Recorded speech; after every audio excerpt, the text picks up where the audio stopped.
Hello and welcome to Newslaundry Interviews. I am Chitranshu, and before I introduce our guest, a quick context for the conversation. Last year, around April, Guardian published a series of articles about Facebook's failure to combat fake engagement. The series was possible because Sophie Zhang, a data scientist who worked for Facebook for 2.5 years, became a whistleblower. As part of the fake engagement team, Zhang worked on inauthentic content, that is, fake likes, fake comments, etc. Because Zhang flagged inauthentic content linked to Indian political parties, she offered to testify before the Parliamentary Standing Committee on Communication and IT. In fact, Shashi Tharoor, who heads the committee, had sought permission from the Lok Sabha Speaker for Zhang's deposition. Parliamentary rules require that testimony by a foreign national needs the approval of the Speaker. It's been 6 months since the committee voted unanimously to invite Zhang. Now, Zhang has decided to share the documentation of her work on India with Indian reporters and news organizations, including Newslaundry. Thank you so much, Sophie, for taking out the time and speaking with Newslaundry. Absolutely. It's a pleasure to speak with yourself and the Indian people. So first off, it's been 6 months since you offered to testify before the Parliamentary Committee on Communications and IT. Could you just tell our viewers what has your communication been with the Standing Committee, and why is it that you've decided to share the documentation on your work with the Indian media? So just to be clear, I offered to testify to the Parliamentary Committee, to Indian Parliament and Lok Sabha back when I came forward more than a year ago, but no one in India was paying attention then. They were completely understandably distracted by the massive tragedy of the COVID epidemic at the time. And so it was perhaps 9 months ago in the fall of last year that I reiterated my offer to testify, and the Lok Sabha expressed interest. And I understand that my actual communications with the Lok Sabha are legally required to remain private under parliamentary privilege, but I certainly offered them my testimony, and I offered them detailed documentation, and it has been publicly reported that they accepted that documentation and examined it, and it has been publicly reported that they voted unanimously, according to the Hindustan Times and the Hindu, to invite me to testify, which I'm sure must have been very difficult. There are very few political issues, I'm sure, in India that you can find the agreement of both the BJP and the Congress on these days. And so, anyways, it has been 6 months since they voted to invite me to testify, because you see, I am a foreigner, I am not an Indian citizen, and so my testimony it has to be subject to approval by the Honourable Speaker of the Lok Sabha. And for the past 6 months, he has resolutely refused to reply or even acknowledge the request. In all of India, there is only one public official that I am aware of who has opposed my testimony, and that is the Honourable Speaker. And he has chosen to do this without even an explanation, even any acknowledgement, and no accountability at all. And so I have tried to be patient, but when someone ignores your requests past the point of reason, then it is reasonable to refuse to recognize that refusal as an answer in of itself. 13 months is long enough for anyone to give a simple yes or no answer. I have not been eager to give my documentation forward. I could have done so 2 years ago, more than 2 years ago at this point, but I believed that it was very important for me to try and work within the system, to try and resolve matters before escalating it further. First, at Facebook, I tried working with Facebook leadership to escalate the issues. When that did not work, I appealed to Facebook employees in my now infamous farewell memo. When that did not work, I came forward publicly as a whistleblower and told my story to the media. When that did not work, I worked with the Lok Sabha, offering them my detailed documentation and documentary evidence and testimony. And I want to be clear that the Lok Sabha itself was eager to consider these questions, but the speaker single-handedly blocked their interest. And so now that has failed, I have resorted to the final arbiter, the Indian people themselves. I did not want to take this step earlier because I believed that due to my great, deep and abiding respect for India's laws and institutions, it was important for me to try and give the Lok Sabha a chance. after all, the elected guardians of the Indian people. They have a better claim than anyone to represent India and her people and democracy. Imagine if every time someone were aware of a crime, they went to the news media rather than speaking to the police without even giving the police a chance. This would be no way to run a country. And so I believe that it was important for me to try to give Facebook a chance first, then to give the Lok Sabha a chance. And each time it failed, I escalated one step further. And I suppose I am still escalating today. Correct. So this is in many ways is the last resort. And Sophie, just so for confirmation, this is the same documentation that you had shared with Guardian a year back, right? When you first went public as a whistleblower. So these are the same sets of documents? Yes, this is the same documentation I shared with the Guardian more than a year and a half ago. The Guardian did not publish this documentation, and also, of course, there was more documentation than my work on India that the Guardian was shared with the Guardian. And the documentation was not annotated or etc. at the time. I had not yet learned how to redact and annotate documents at that point. I learned it just for India. So I did not have a publicist or a team or anything you see. So I have had to do everything on my own, whether it's redacting documents or speaking to the press or arranging dozens of Indian news outlets. And I am now much more cognizant of the reasons why people have publicists. Correct. Okay. So, Sophie, between November 2019 to February or March 2020, you reported and flagged on multiple inauthentic networks, right?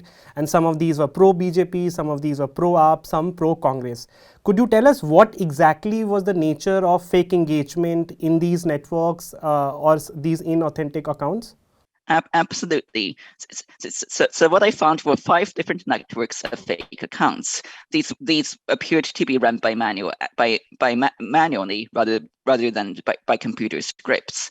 And so I am referring to them as IT cells for those to be more familiar in Indian common parlance. I found 5 across political spectrum.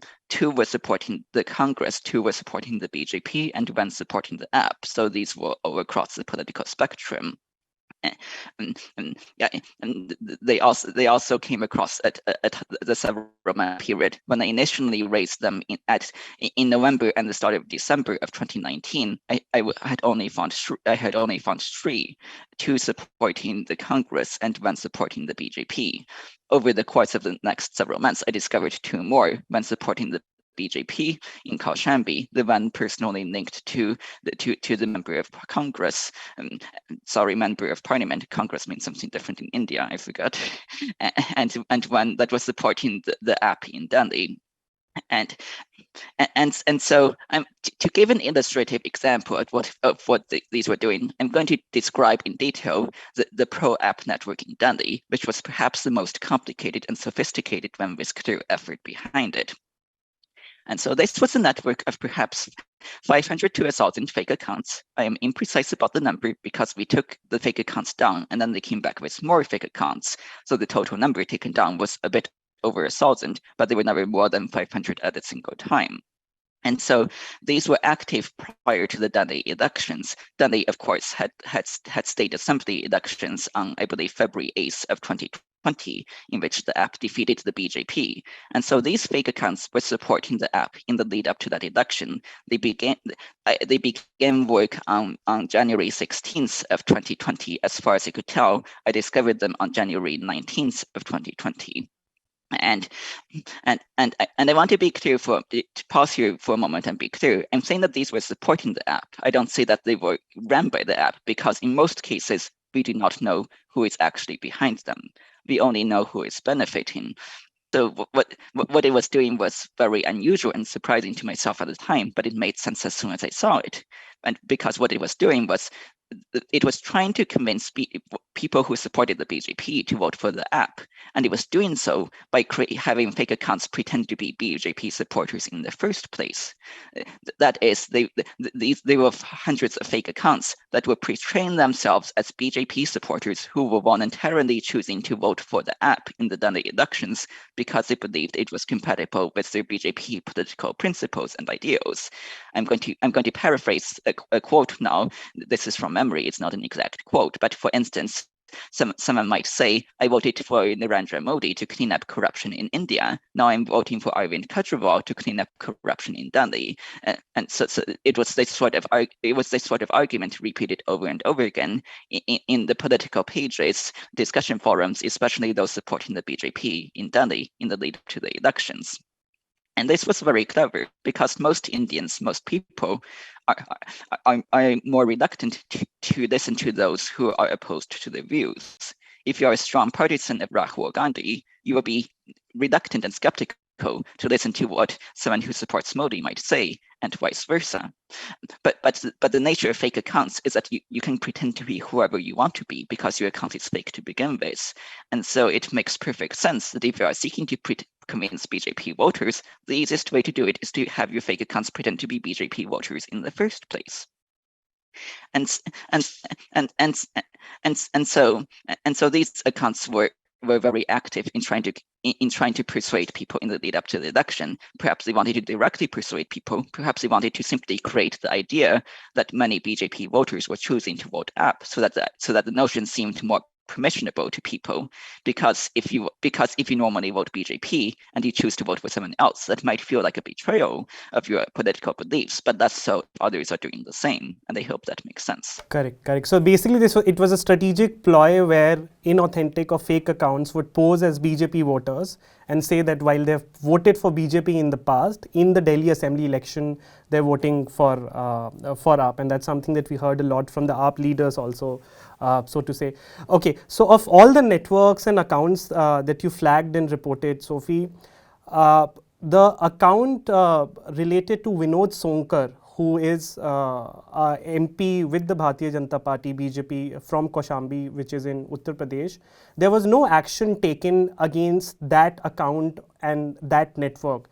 While all the other networks that you had flagged, there was some action taken, even though there was a delayed action. So could you just tell our viewers like how the response from within the Facebook was different from, say, networks related to AAP and Congress, and then the network related specifically to Vinod Sonkar, who's a BJP MP?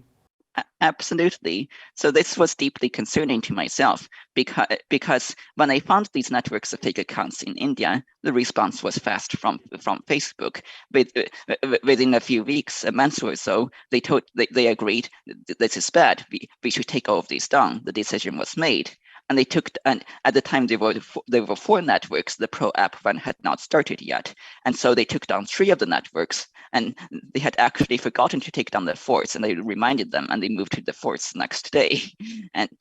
But when they were about to take down the 4th, they stopped because they realized that one was connected directly to a sitting MP. It was connected, as you say, to the Honorable Vinod Sonkar, who represents Kaushambi and was appointed to chair the Standing Committee on Ethics, which seems suitably ironic to myself. A choice similar to appointing Xi Jinping to command Indian armies or something.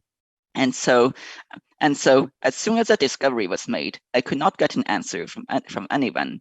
It was like talking to stone. And I repeatedly tried to bring it up and received no acknowledgement. I first investigated it in greater detail to verify my findings and conclude, yes, this is the account of Vinod Sonkar. Yes, it appears that it's linked to these fake accounts. That whoever is running his personal account is also running these fake accounts. It may not be the MP himself. It could be a staffer or a family member who has access to his account.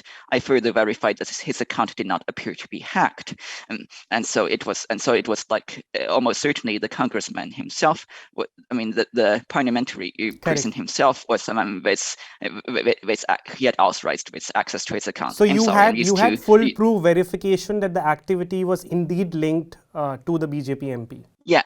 Yes, and to be clear, what I suggested was let us take down the fake accounts and leave the MP alone and not make any public announcement, because I knew that would be much simpler for Facebook to agree to than doing a long investigation coupled to an announcement. In contrast, when I found fake accounts is supporting the Congress in Punjab that were tied to the employees, the page administrators of 3 Congress MLAs, and these would be MLAs, and apologies for mispronouncing their names. These would be MLAs Sudarsham Arora, Balvinder Singh Ladi, and Arun Dogra. And so as soon as that discovery was made, Shivnath Sukro stepped in personally and approved the action within 8 hours, without even any further investigation by myself, any further discussion, etc. It was extremely swift. Yes, especially compared to the activity in Kaushambi, which Facebook never acted on so far as I'm aware on. And Shivnath Sukro, of course, was the second to Anki Das. While she was public policy manager, he was promoted to public policy manager in India and headed it from the fall of 2020 to the fall of 2021. I believe he currently has public policy for WhatsApp. Yeah, he's moved to WhatsApp now. Yeah. Yes, absolutely. For the life of me, I could not understand why Facebook decided that because this IT cell was linked directly to an MP, that was reason not to act. For me, that linkage was more reason to act, not less. Ultimately, the world that Facebook is building in India seems to be one that favors Facebook's business interests, which are naturally aligned with the government because the government has the ability to cost Facebook by banning it from India, imposing costs on it, or arresting its employees. But I want to be clear, this is not a BJP issue. Every member of the BJP on the Standing Committee on IT voted to hear my testimony on this issue after having my documentation. And I greatly respect and acknowledge them for that. The only member of any party in all of India who has opposed my party is the Honorable Speaker.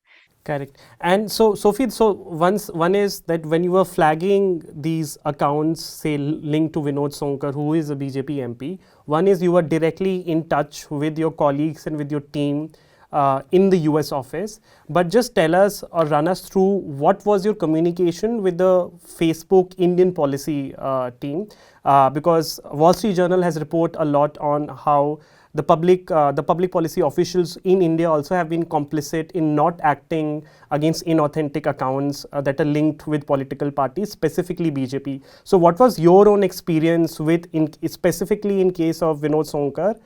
Did they stall? Did you speak with the officials in the Indian public policy at Facebook? Yes, so I spoke with officials in Indian public policy at Facebook. I want to be clear that these were low-level officials. They were not Anki Dash or Shivnath Sukro. They were people who were below them, who reported in chains that went up to themselves. And I had no personal quarrel with themselves and do not think that they were personally biased, but an organization rots from its head. Everyone who has experienced having a boss who disagrees with you can likely relate to the fact that when you disagree with your boss will likely get his way. And that is what I believe happened, but I do not personally know. So the public policy manager in India, I did not interact with her very much. I had tried to raise her attention first when I discovered the linkage to Vinod Sonkar's account, but she did not respond at that point. She was likely busy or something of that sort. And so I received her attention in late January of 2020 after escalating the pro-app network in Delhi. And Facebook initially was not willing to care, but after I presented on the matter to a large group of Facebook employees, many of them were understandably concerned by the fact that Facebook was letting this happen, and the issue was taken up.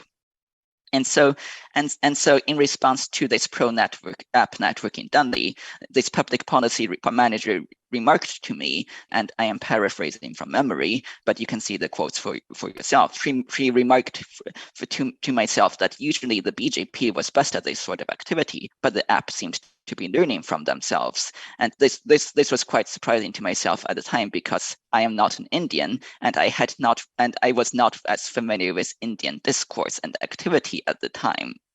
And so, and I have gained a lot more knowledge over the past few years from reading the news and etc.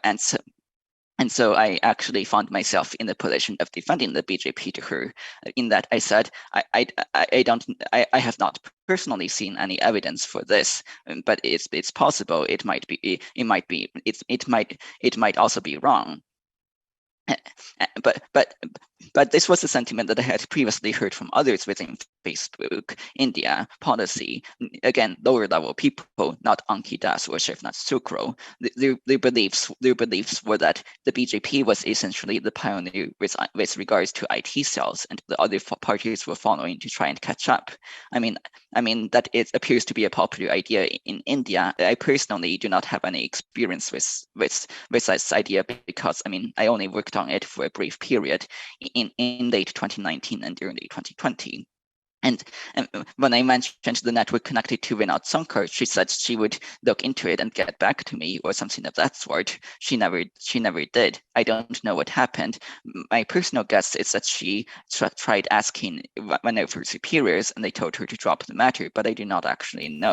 I cannot read minds. Correct. From what you've just told me and from what I've read for myself in the document, it really seems like at least the public policy team at Facebook India was more concerned with, say, creating a level playing field so that everyone can run inauthentic networks, whereas what they should be doing is to make sure that from a policy standpoint, and no one should be allowed to run inauthentic networks or IT cells. But Sophie, let me ask you this. A lot of people have argued this, the way the public policy teams are structured in India, US and other countries.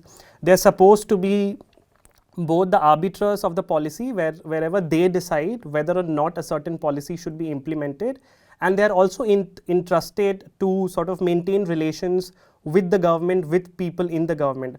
How much of the issue do you think lies here, that their role deals with both sort of policing content that is coming from political parties and also maintaining relationship with officials in the government? Absolutely. So I think that really is the crux of the issue, because at Facebook, the policy team is charged with both deciding what the rules of the platform are, deciding how they should be enforced and how violations should be punished, and also lobbying governments and politicians and keeping good relationships with them. That is, they serve the function of the Lok Sabha, the Rajya Sabha, the Supreme Court of India, and also lobbying governments and politicians, which creates a natural conflict of interest. In the Indian judiciary, if a judge is called upon to try a case, and it turns out that he is good friends with the defendant, he might be asked to recuse himself to let someone else take the case. At Facebook, it would be a problem that he was not good friends with the defendant. The case might be assigned to someone who was friends with the defendant instead. And it would be a sign that he was not doing his job correctly. And so this is really the crux of the issue. It does not try to avoid conflict of interest. In fact, it actively encourages them and seeks it out. This is not a standard way of doing business in industry, as I understand it. Twitter, for instance, keeps these two divisions and branches very separate. But ultimately, an organization rots from its head down. And the organization that Mark Zuckerberg has built at Facebook is an organization that does not care about justice. It is one that dispenses justice for the common person and impunity for the wealthy and powerful. And that is no justice at all. Correct. One of the reasons, Sophie, why there was delay in taking action against networks and accounts that you have identified was, from what I understood, was that there was no content violation, right? Because essentially these were accounts or networks where the inauthentic behavior was sort of run manually and not via bots, something for which IT cells are known for. So for our viewers, could you just make that distinction? Because Facebook has very strict policy when it comes to, say, hate speech and misinformation. But if it's a different thing when, say, like a bunch of fake accounts are essentially doing the bidding for a political party or a leader. So, for example, in your documentation, you've talked about this specific fake profile called Kiran Verma, who, like we were just talking, has commented on BJP pages and posts, essentially talking about how she had voted for BJP in the past, and obviously for the Lok Sabha election, but for the Delhi Assembly election, she's going to vote for Aam Aadmi Party. So these kind of messages or these kind of inauthentic accounts will not be categorized as misinformation or, say, hate speech or like any content violation. And from what I understood, was that basically made it a lot more difficult to struck down or basically force violation on these accounts. So A, could you make the distinction between these two things? And B, like how did this make it different, that because these accounts or these networks were driven manually and not by bots or by like systems, it made it a lot more difficult to flag these? Yes, so I'm going to break this down and answer these questions sequentially. First, the difference between inauthenticity and misinformation and hate speech. So to the average Indian layperson, these might sound very similar, but they're actually completely different and have no relation to each other. Misinformation, hate speech, this is a factor entirely of what is being said. It does not matter who is saying it. Here's an example. Suppose someone says the moon is made out of cheese. This is misinformation, and I hope most Indians can recognize that. It does not matter whether the person who says it is a major politician, a judge, a religious leader, a guru, a 10-year-old child, or an elderly pensioner, or someone else. It is still misinformation. It depends solely on what is being said.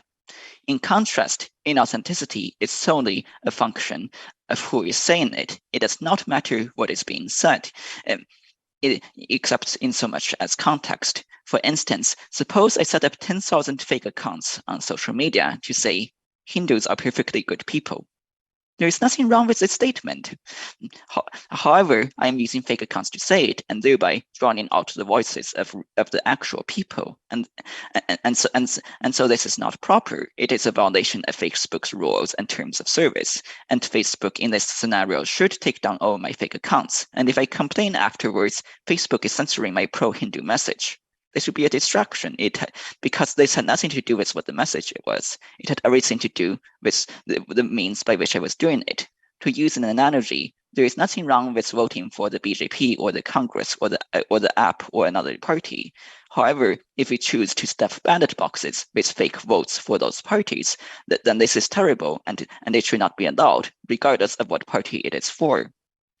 Returning back to the question, so this was in December of 2019 and January of 2020. I understand that at this point, India was undergoing tumultuous protests and discussions regarding the Citizenship Amendment Act, which was deeply controversial, and so many Facebook employees were focused, quite understandably, on monitoring and working on hate speech and misinformation around those issues. I completely understand those decisions. My overall disagreements have always been not with the employees who worked difficult hours with insufficient support and had to make those hard decisions, but with the Facebook leadership who failed to allocate enough resources to this area so that they had to make those difficult decisions with not enough support. Because at the end of the day, Facebook makes so much money, there was no reason it could not have hired enough employees to prioritize both at the same time. And that is my ultimate disagreement with Facebook at the end of the day. And so anyways, fake accounts are all officially violating under Facebook's community standards. But just because something is illegal doesn't mean that it is necessarily enforced. And sometimes fake accounts that are not creating inflammatory engagement or can fall into this activity. It depends a lot on situation, and that was essentially what happened with the activity I was finding in Delhi and the rest of India, and I hope that makes sense. So, Sophie, could you tell our viewers that even though, say, all this fake engagement and fake account, they are essentially not, say, dabbling into hate speech or misinformation, why are these fake accounts like a civic harm? Like, what is the threat these fake accounts or networks pose to like democracy or online speech? Because for a normal reader or a viewer, they might think, okay, because this is no hate speech, because this is no misinformation, by the definition of it, it's not a big deal if like a platform like Facebook allows us. So could you make that link to civic harm and inauthentic networks like the ones that you reported on? Absolutely. So the fundamental harm of fake accounts of IT cells is simply that it drowns out the voices of the common Indian, of the Admi, that it does not allow the common person to voice their opinions because they are drowned out by a sea of inauthentic voices.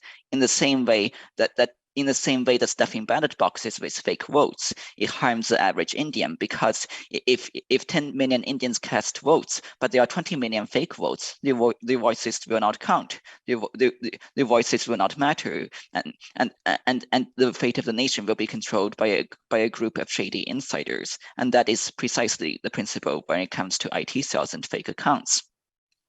There is nothing wrong with being an actual former BJP member who supports the app, but when you have hundreds, thousands of fake accounts saying it drowns out the voices of the actual voter. Just as there is nothing wrong with a real person voting for the BJP, but if you stuff ballot boxes with 1 million votes for the BJP that are fraudulent, this is wrong, and no one would seriously defend it on the merits, or at least I hope not. Because fundamentally, democracy can only function when the voices of the people can be heard. Ultimately, the use of IT cells, the use of fake accounts, is a tool that empowers dictators and takes the power away from the hands of ordinary people. Because when unpopular dictators are met with mass protests, when the people rise up, as I'm sure many Indians who lived through, for instance, the emergency might remember, they have to crack down on civil liberties, because they can't because in the real world there is no way for 100 people to pretend to be 1 million. There is simply no possible way for that to work.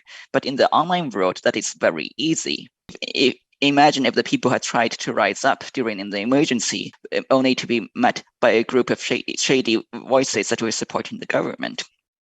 The emergency might never have ended, and that is the fundamental danger, the fundamental risk of IT cells, that they remove power from the hands of the people and gave them to a small group of shady insiders, and there is no guarantee that the people can retrieve that power. Correct. So, Sophie, on the back of your work, you were invited to make a presentation at the Facebook Civic Summit, right? And this was in 2020 to sort of discuss and prepare. Because the first half of 2020 is when USA also had a presidential election, and the presentation that you made, the points of those presentation were also that how Facebook often responds to issues around speech, around inauthentic behavior, depending on what is the kind of PR crisis it's probably going to make.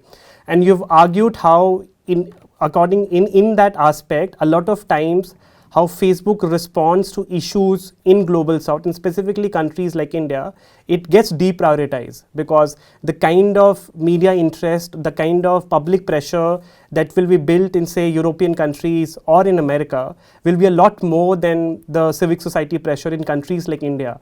How much of that sort of plays a role into what happened, at least the kind of work that you flagged and reported in relation to India? So I want to recharacterize that point, because it's not so much that Facebook deprioritizes Global South countries. It's that Facebook deprioritizes countries that are not important to its interests, countries that are small, not wealthy, not developed, and do not have many friends. Because India is certainly a global South country, but India is also a very populous country, a very large country. That I believe it may be the country that has the most Facebook users, and so it is very important to Facebook, and so Facebook considers India a top priority. A good example of countries in which Facebook did not give priority would be, for instance, Honduras or Azerbaijan, which I am guessing the average Indian has not heard of. Honduras is a Latin American country in Central America. Azerbaijan is northwest of Iran, south of Russia, and east of Turkey. And so in these countries, I caught each of their governments red-handed. It linked to IT cells run by those governments in order to support the government, harass dissidents, and otherwise support the power of the government. Because, for instance, Azerbaijan is officially a democracy, but it is a democracy in the same way as that North Korea is a democratic republic. In 2013, Azerbaijan managed to officially release election results the day before the actual election. And so anyways, in both of these cases, even though I had caught the governments red-handed, it took Facebook almost a year to act in the case of Honduras, and more than a year to act in the case of Azerbaijan.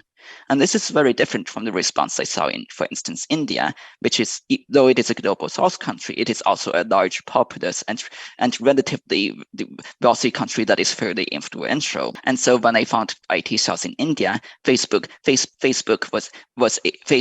acted fairly quickly. I mean, they investigated, verified my findings, and agreed to take them down a few weeks, a month after I raised it. And this was a much faster response than I saw in Honduras or Azerbaijan.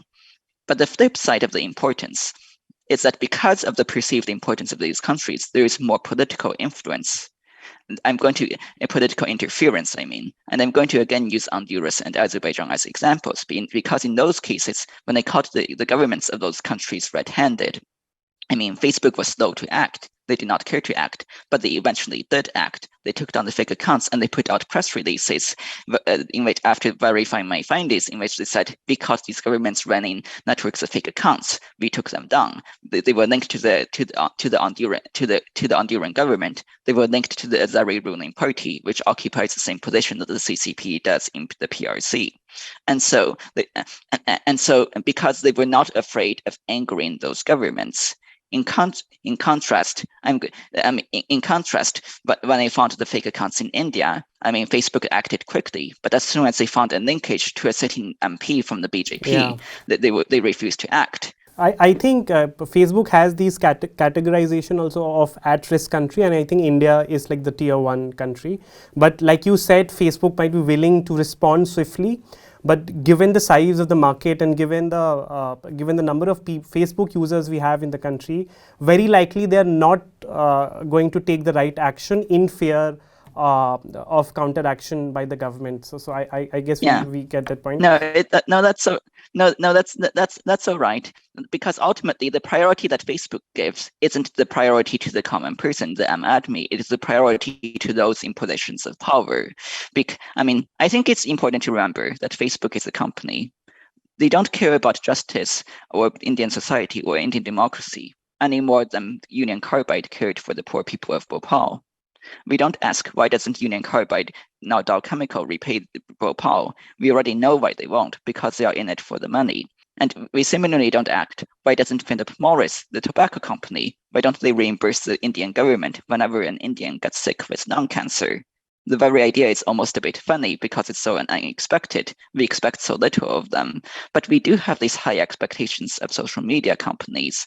And that is, in a way, due to the very good public relations efforts they have put into this area. Because even though people criticize them, they still imagine and ask questions like, why can't these companies fix themselves? What is wrong? And that is a question that we would never expect to ask for many other companies. But with these other companies they drew as examples, I mean, for instance, I understand that India heavily fined Union Carbide for its disastrous activities in Bhopal. I believe the government of India taxes cigarettes and required cigarette manufacturers to print on the label that it will give you cancer. And so this is really an area in which the government should step in. But the nature of the harm is that Facebook is too solicitory to government, that it is biased to support whoever is in power for fear of losing its influence and stake in the market. And so this is a very difficult situation as a result, because if Facebook was being fair, if Facebook were enforcing its rules evenly, then no one would gain an advantage, and it would be possible for political parties in India to outlaw this activity because no one is gaining an advantage. Perhaps if you could come together in an arms control treaty the same way that the US and the Soviet Union did. But instead, Facebook's rules favor whoever is in government. And so this is a very difficult situation as a result, because I mean, it is difficult to ask anyone to give up an advantage that they already possess. I mean, even if someone is elected on a position of stopping IT sales, they may change their mind once they are elected to office, and suddenly they are the ones who benefit from Facebook's solicitousness, not the one who Facebook punishes. And so it would take someone deeply honest with great integrity and respect for the law to do this change, and that is frankly not something that I will hold my breath waiting for, though it is possible, as anything is possible. And so right now I really do not see any course forward that would to address this problem other than by the Indian people themselves rising up. And so, Sophie, before we wrap up, so I think we last spoke in November, which is right when you had went public and those pieces got published in Whistleblower. And before we started the interview, you were talking about how you, while you've become more adept at managing media, you still don't have a PR company or a PR manager to manage all these communication. Just tell me, how has your life been since then? How has it been upturned? I know you're still not working with any of the companies, if I'm right. Tell me, how has your life changed, and what has your experience been dealing with media, and how has that changed you as someone who really deeply covers and cares about these issues? Yeah, it's frankly been a bit exhausting.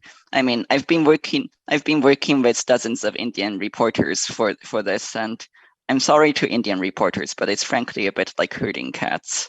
Is it because you have to spoon feed a lot? I'm not going to further elaborate on that. I frankly understand much better now why people feel the need to get publicists. I mean, I did try briefly, but I mean, by now you've probably noticed I've developed a new style in which I'm fairly candid, I'm fairly open. I don't speak from scripts. I speak to almost everyone who asks, and that is, most of these are points that the publicist would not recommend. For instance, one of the publicists I spoke to, she said she'd be happy to work with me, but she'd had a few conditions that she thought would be important for me to agree to, and one of them would be, for instance, her having the right to turn down interviews with small outlets that were not sufficiently important, so that she could save them as scoops for the bigger outlets and exclusives. And I disagreed with, and that was the point of disagreement between us. I mean, if I were doing it all over again from the start, I might have considered doing it that way. But by now, I've sort of gotten attached to my way of being fairly candid. Though I have to say that approach is working out much better for Frances Haugen than my approach is working out for me. I think it offers something of value, though, to have us coming at the same issue from such different angles. Sometimes I see people looking at Frances Haugen and saying she's too prepared, she's too scripted and polished. She has a ready answer for everything, and she almost never speaks to anyone. And then they look at myself and say she's not prepared enough. She doesn't have a publicist. She doesn't have a speech. She stutters over her words and has a bad accent. Why she doesn't have a team or anyone? Why does anyone even trust her? Ultimately, some people will find anything to criticize about the speaker because what they really hate is the message. Correct. No, but thank you so much, Sophie, for your courage and for all the work that you've put in. I deeply admire the kind of courage and the kind of annotations and examples you've put in the documentation to make it easier for journalists to make sense of what the documentation is about. I really hope your work with the Indian media helps put more pressure on the Lok Sabha speakers, and if not that, at least there is more awareness within the Indian public so that they can ask difficult questions to their elected representatives and other politicians in general. Thanks again for doing this. Absolutely. Thank you very much. It's a pleasure to speak with yourself and the Indian people. The subscription model is something that keeps Newslaundry afloat, but we need hundreds of thousands of people to completely transform the news ecosystem. So you pay for news, so it serves you. So click on the link with this video, subscribe to Newslaundry and pay to keep news free, और गर्व से कहो मेरे खर्च पर आज़ाद है खबरें।